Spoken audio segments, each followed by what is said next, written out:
Berlin. So can you tell us who you are in this movie? Yeah, I play Colonel Berman, who is the head of a battalion, a supply battalion of the division that's stationed here in Mannheim. Can you tell us how you did approach this role?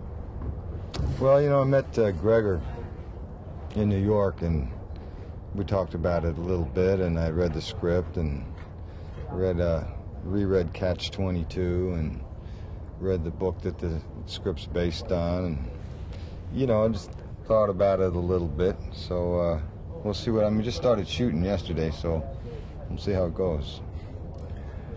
As far as I've read the script, your main point of reference in the film is the main character, Elwood.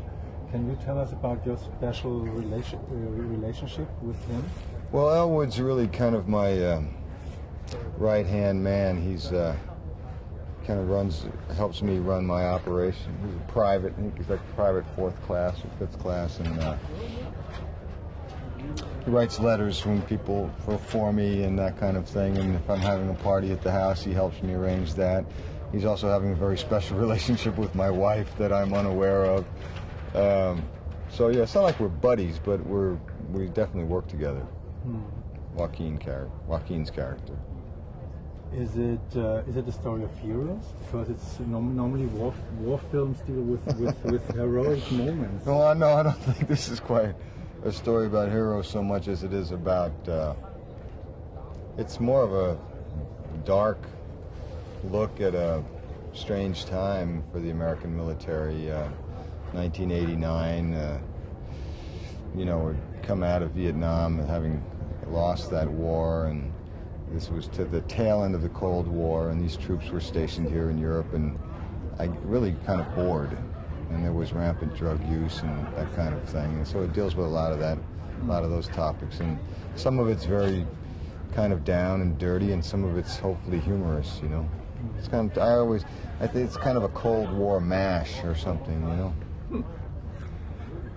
Since you mentioned humor, could you, does this film fit in any existing genre, or is it beyond or between the genres? You would have to ask the director that question in terms of in terms of the genre of the film, or how he sees it, where it fits in any kind of historical perspective. I mean, Gregor, I think, has some very strong ideas about what he wants to achieve, and I'm basically just trying to help him do that. So I don't have a big overview of the film's place in cinematic history, really.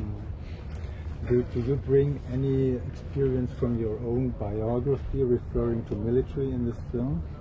Well, I was never in the service. I was eligible for the draft back in 1970, I guess it was, and at that time in the United States we had the lottery system, and I had my birthday happened to fall on a high number, so I was, you know, I was classified 1A, but I wasn't called, and that was pretty much my duty.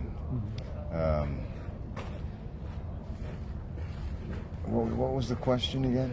Oh, but you know, but in terms of my own history as an actor, I've played a lot of servicemen, you know, a number of them from under fire in supposedly in Nicaragua, all the way through, you know, John Glenn as a Marine, and the Gene Kranz character had been in the military, I believe, and so, you know, some other characters, and so and through my research over the years, guys I've met, people I've talked to, I have a certain feeling for the military life, but not any first-hand knowledge. Do you have any special memories about the historical moment where the film is situated? In terms of, well, I guess the film ends right when the Berlin Wall's coming down, and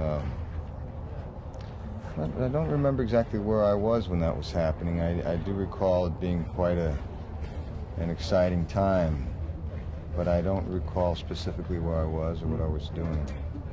Have you any special relationships towards Germany? Or is it well, my relationship with Germany, other than the fact that my ancestry is German, my mother's side of the family is Scholl, and And most of the, as far back as we've traced the family, they emigrated to the United States about 1785, went settled in the Pennsylvania area of the U.S.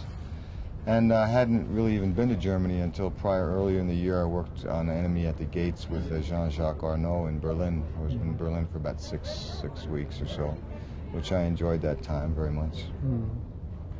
And when you certainly know certain things about Germany, when you now travel around the 2 days you've been here, do you recognize any of the story nowadays, or is it completely a historical theme for you? I don't know if I can really answer that question. I mean, I've only been here a few days, you know, so I don't have a sense of being here for 3 days in terms of the perspective of the film and its reality or not.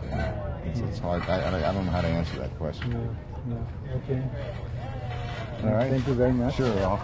My pleasure. Okay. Thanks, guys.